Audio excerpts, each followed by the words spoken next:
చాలా తక్కువ సినిమాలు మనం థియేటర్ నుంచి మన ఇంటికి క్యారీ చేస్తాం. అలాంటి తక్కువ సినిమాలో ఒక సినిమాయే ఈ 'కపుల్ ఫ్రెండ్లీ'. ఆ పేరు వినగానే this movie is only meant for couples అనుకోకండి. ఈ సినిమా కపుల్స్ కంటే పెళ్ళైన వాళ్ళు ఎక్కువ చూడాలి, పెద్దవాళ్ళు చూడాలి, అందరూ చూడాల్సిన సినిమా. ఒక ముక్కలో చెప్పాలిరా అంటే ఈ సినిమా ఒక మంచి కాఫీ లాంటి సినిమా.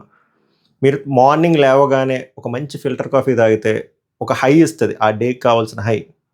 అలాగే ఈ సినిమా చూస్తే మీకు ఆ హై ఇస్తది రిగార్డింగ్ లైఫ్. సో, తప్పకుండా ఈ సినిమాని మీరు చూడండి. నేను ఈ సినిమా రివ్యూ అని చెప్పను. ఒపీనియన్ అని కూడా చెప్పను. అది ఎలా ఫ్రేజ్ చేయాలో నాకు తెలియదు.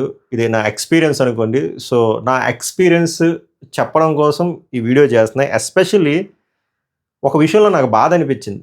చాలా బాధ అనిపించింది. ఏమిరా అంటే ఫస్ట్ థింగ్ నాకు ఈ మూవీ గురించి నాకు తెలీదు. ఈ మూవీ నా వరకు రావడానికి కారణం నాకు ఇన్‌స్టాగ్రామ్‌లో మన ఫాలోవర్స్ పింగ్ చేసి అన్న ఈ మూవీ రివ్యూ చెప్పండంటే, ఏంటి ఈ మూవీ అని సెర్చ్ చేస్తే ట్రైలర్ ఉంది, ఇవన్నీ ఉన్నాయి. చూస్తే 'సంతోష్ శోభన్' మూవీ నాకు అబ్బాయి తెలుసు. ఇదెప్పుడొచ్చింది సినిమా అని చెప్పి ట్రైలర్ చూసా బా అనిపించింది. రివ్యూలు నేను ఎక్కువ చూడలే. ఒక రివ్యూ చూసా 'పూల చొక్కా' రివ్యూ. ఆయన చాలా బాగా చెప్పాడు. ఆయన ఒక ఎగ్జాంపుల్ కాదు, ఒక తన ఎక్స్‌పీరియన్స్ చెప్పాడు.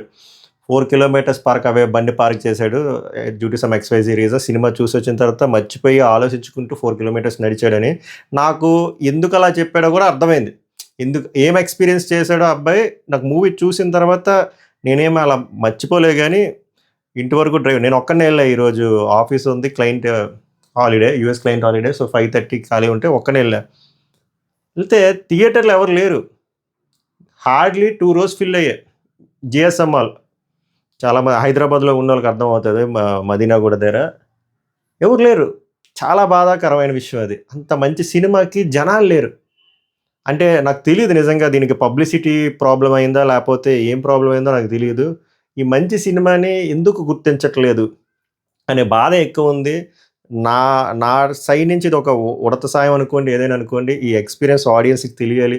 సో, ఇది ఒక 100 మంది చూసినా, 200 మంది చూసినా, అందులో 10 మంది, 20 మంది చూస్తే సినిమా చూసి మీరు మీ ఒపీనియన్ ఎలా చెప్తారంటే ప్రతిసారి నేను వీడియోలో ముందు మీరు లైక్ చేయండి, షేర్ చేయండి, హైప్ చేయండి, సబ్స్క్రైబ్ చేయండి. సో దట్ ఎక్కువ మందికి తెలుస్తది అన్నా కదా!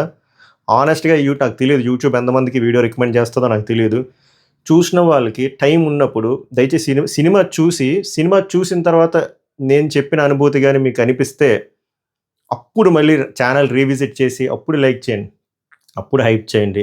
అప్పుడు సబ్స్క్రైబ్ చేయండి. అప్పుడు మీ ఎక్స్‌పీరియన్స్‌ని కామెంట్ రూపంలో కామెంట్ చేయండి. సో, అది నాకు బాధాకరమైన విషయం అనిపించింది. ఏందంటే థియేటర్‌లో ఎవరు లేరు. ఇదే cinema sorry to say this and ఆ కాంట్రోవర్షియల్ టాపిక్ వేరే వీడియోలో నేను చేస్తాను గానీ, ఇదే సినిమా ఒక మలయాళం సినిమా అయినా, ఒక కన్నడ సినిమా అయినా, ఒక భోజ్‌పురి సినిమా అయినా, అంతెందుకు ఒక తమిళ్ సినిమా అయినా, ఒక హిందీ సినిమా అయినా మనం గుడ్డలు చించుకొని మరీ చూస్తాం. కల్ట్ మూవీ, తోపు మూవీ, ఈ మూవీ అని. అలాంటి సినిమాలు ఆఫ్‌కోర్స్ ఒప్పుకుంటా చాలా తక్కువొస్తాయి తెలుగులో. వచ్చినప్పుడు అంత రిఫ్రెషింగ్‌గా ఒక రిఫ్రెషింగ్ సబ్జెక్టు, ఒక సోల్‌ఫుల్ సబ్జెక్టు, ఒక ఆర్గానిక్ ప్రొడక్ట్ అంత హానెస్ట్‌గా డెలివర్ చేశారా? ఎందుకు ఎవరు ఎంకరేజ్ చేయట్లేదు? So, kindly do watch this movie 'couple friendly' in your nearest theatres. అది ఓటీటీ మూవీ ఏమి కాదు. మీరు థియేటర్‌లో చూస్తేనే మీకు అనుభూతి వస్తది. లైఫ్ అంటే ఏంటో మీకు తెలుస్తది. నాకే చాలా అర్థమైంది. ఆహా! మనం చాలా మిస్ అయ్యాం. చాలా మిస్ అవుతున్నాం. అట్‌లీస్ట్ ఇప్పుడు నుంచైనా ఆ మూవీ చూసిన తర్వాత నాకు అది ఆ అనుభూతి వచ్చింది. మీకు గూడా వస్తది. లాస్ట్‌లో మూవీ టైటిల్స్‌లో ఎండ్ టైటిల్స్‌లో ఒక ఒక ఒక ఒకటి రాస్తారన్నమాట. Life is all about sudden goodbyes, handle with care. అది మనందరికీ వర్తిస్తది. మనము మూమెంట్స్ క్రియేట్ చేసుకోకుండా, ఆ మూమెంట్స్ క్రియేట్ చేసుకోవడం కోసం లైఫ్‌ని చేజ్ చేస్తామన్నమాట. In a commercial aspect. చేసి ఒక స్పెసిఫిక్ పాయింట్‌కొచ్చేసరికి మూమెంట్స్ క్రియేట్ చేసుకోవడానికి చుట్టుపక్కల జనాలుండరు. సో, ఈ సినిమా మనకి చాలా అది బాగా టీచ్ చేస్తదన్నమాట. Live the moment. ప్రతి మూమెంట్‌ని ఎంజాయ్ చేయండి. చుట్టుపక్కల ఉన్న జనాలతో మూమెంట్స్ క్రియేట్ చేసుకోండి. ఎవరెప్పుడు ఉంటారో, ఎవడెప్పుడు పోతారో తెలీదు. తర్వాత మీరు చెరిష్ చేసుకోవడానికి ఆ మూమెంట్సే మెమరీస్ కింద మారుతాయి. మీకు మూమెంట్సే లేకపోతే మెమరీస్ ఎలా వస్తాయి? మనము ఎప్పుడు ఒకే దాని మీద అలా వేట మీద ఎళ్ళకుండా చుట్టుపక్కల జనాలు అది వైఫ్ అయినా, లవర్ అయినా, అమ్మా నాన్న అయినా, మన పిల్లలైనా, ఫ్రెండ్స్ అయినా ఎంత సాధ్యమైతే అంత సాధ్యమైనంత మీ మూమెంట్స్ క్రియేట్ చేసుకొని, ఏందిరా నువ్వు మోటివేషనల్ స్పీకర్‌లా అయ్యావంటే, మోటివేషనల్ స్పీకర్ కాదు. అందుకే చెప్తున్నా. మీరిప్పుడు ఏం లైక్ చేయొద్దు, కామెంట్ చేయొద్దు, షేర్ చేయొద్దు, సబ్స్క్రైబ్ చేయొద్దు. జస్ట్ చూడండి. నా ఎక్స్‌పీరియన్స్ వినండి. నచ్చితే సినిమా చూసిన తర్వాత మీరు నాకంటే ఎక్కువ మాట్లాడతారు కామెంట్ సెక్షన్‌లో. నాకు ఆ అనుభూతిని ఈ సినిమా తెప్పించింది. చాలా బా అనిపించింది. ముఖ్యంగా ఈ సినిమా చూసిన తర్వాత ఇద్దరు క్యారెక్టర్స్ గురించి మీరు అలా మాట్లాడుతూనే ఉంటారు. అలాగా ఉంటది మీ మైండ్‌లో. అదే hero, heroine characters. Shiva and మిత్ర. సో, వీళ్ళిద్దరూ 2 కళ్ళలాంటోళ్ళమాట సినిమాకి. ఏ కళ్ళు నీకిష్టంరా అంటే చెప్పలా. నీకు కుడి కన్ను ఇష్టమా, ఎడ కన్ను ఇష్టమా అంటే మనం చెప్పలేం కదా! అలాగా ఇద్దరు ఎంత బా చేశారు. ఆ అమ్మాయి అసలు పేరు వారణాసి సంథింగ్. నాకు నిజంగా తెలీదు క్యాస్ట్ గురించి కూడా. సినిమా గురించే చెప్పాను కదా నేనెలా చూసాననేది. ఈ అబ్బాయి తెలుసు. ఈ అబ్బాయి అంత unfortunate person, bad lucky person, సరిగ్గా యాడ్జెక్ట్‌లు కూడా రావట్లే. Under rated person, under rated artist, under dog. ఈ అబ్బాయికి అట్‌లీస్ట్ ఈ సినిమా ద్వారా అయినా ప్రాపర్ రికగ్నైజేషన్ వచ్చి బ్రేక్ రావాలని కోరుకుంటున్నా. ఏందో పాపం ఈ సినిమాకి రావాలబ్బా! చాలా బా చేశాడు ఈ అబ్బాయి. సంతోష్ శోభన్ ఆళ్ళ నాన్నగారు ఒక మంచి డైరెక్టర్. 'వర్షం' మూవీ డైరెక్టర్. పాపం చనిపోయారు. వీళ్ళ తమ్ముడే 'మ్యాడ్' మూవీలో హీరో. ఆ అబ్బాయికి బానే బ్రేక్ వచ్చింది. He is also very talented artist. But ఈ అబ్బాయి చాలా చాలా చాలా బా చేశాడు. నాకు ఒక 0.1% చెప్పు బ్రో. హ్మ్. మిత్ర క్యారెక్టర్ నచ్చిందా? శివ క్యారెక్టర్ నచ్చిందంటే నాకు శివ క్యారెక్టర్‌ని ఈ అబ్బాయి హ్యాండిల్ చేసే విధానం, ఎస్పెషల్లీ క్లైమాక్స్, ప్రీ క్లైమాక్స్, ఆ ఫినిషింగ్ థింగ్ అప్పుడు టూ గుడ్ అనిపించి ఎంత బా చేశాడో. చాలా రిఫ్రెషింగ్‌గా ఒక ఆర్గానిక్ మనం క్యారెక్టర్‌లోకి ఆ శివ అనే క్యారెక్టర్‌లోకి మనం ఎళ్ళిపోతాం. సో, అక్కడ సక్సెస్‌ఫుల్ అయినట్టే. బట్ కావాల్సిన పుష్ రావట్లేదు. అబ్బాయికి రావట్లేదు, సినిమాకి రావట్లేదు. Which is very pathetic. And అమ్మాయి అది ఇన్ ద సెన్స్ ఆవిడకి ఇది డెబ్యూవో ఏందో నాకు తెలీదు. డెబ్యూ అయితే అసల టూ గుడ్ అబ్బా! అసలు అంత మంచి పర్ఫార్మెన్స్ ఐస్‌తో చేశారు ఆమె చాలా వరకు సీన్స్‌లో ఐస్‌తో.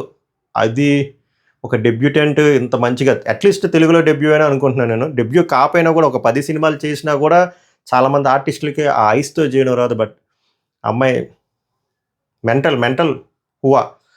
సో, క్యారెక్టర్స్ ఈళ్ళిద్దరే సినిమాకి కోర్ ఈళ్ళిద్దరే ఉంటారు. మిగిలిన క్యారెక్టర్స్ ఆర్ ఎఫెక్టివ్. బట్ ఈళ్ళిద్దరిదే మొత్తం సినిమా అంట. ఒక చిత్తూరు అమ్మాయి, ఒక నెల్లూరు అబ్బాయి చెన్నైలో ఒక ఏమంటారు, నీకు స్టోరీ చెప్పను. కలుస్తారు. దాని తర్వాత వాళ్ళు ఎలాగా చేశారు, ఎలాగా గ్రో అయ్యారు, ఎలాగ లవ్‌లో పడ్డారో, దాని తర్వాత ఎలాంటి కాన్‌ఫ్లిక్ట్ వచ్చింది, తర్వాత వీళ్ళు మూమెంట్స్ ఎలా క్రియేట్ చేసుకున్నారో, ఆ మూమెంట్స్‌ని మెమరీస్ కింద మార్చుకున్నారా లేదా అనేదే మూవీ. సో, తప్పకుండా మీ దగ్గరున్న థియేటర్స్‌లో సినిమా చూడండి. సినిమా చూసిన తర్వాత మీ ఎక్స్‌పీరియన్స్ కామెంట్ చేయండి. అండ్ ఈ సినిమాలో నాకు బాగా నచ్చింది ఏందిరంటే లాస్ట్‌లో ఓన్లీ డైరెక్టర్స్‌కే క్రెడిట్ ఇస్తారు కదా! అది ఫిల్మ్ బై అని చెప్పి. ఇందులో ప్రతి టెక్నికల్ డిపార్ట్‌మెంట్‌కి ఇచ్చారబ్బా! ప్రొడ్యూసర్‌కి, మ్యూజిక్ డైరెక్టర్‌కి, ఎడిటర్‌కి, డైరెక్టర్‌కి హ్యాట్స్ ఆఫ్. అది ఎవరిచ్చారో ఐడియా గానీ, అది నాకు బా అనిపించింది. అండ్ సినిమా 2 అవర్స్ అంటే 2 గంటల్లో ఒక మంచి సినిమా తీయొచ్చు అన్నదానికి ఇది ఒక classical example. Couple friendly. So, నేను చెప్పేది ఒకటే. మనము చెప్తున్నాను కదా! ఫ్యూచర్ గురించి ఆలోచిస్తాం గానీ, ప్రెజెంట్ గురించి ఆలోచించం. సో, ప్రెజెంట్ గురించి కూడా ఆలోచించండి. మీకు వైబ్ ఇచ్చే పర్సన్స్‌తో మూమెంట్స్ క్రియేట్ చేసుకోండి. ఎవడెప్పుడు పోతాడో తెలీదు. అప్పుడు వెనక్కి తిరిగి చూసినప్పుడు మన మెమరీస్ వేలుతో లెక్క పెట్టుకునే దౌర్భాగ్యంలో ఉండకూడదు. So, that is all about the movie and that is all about the life. Thank you so much.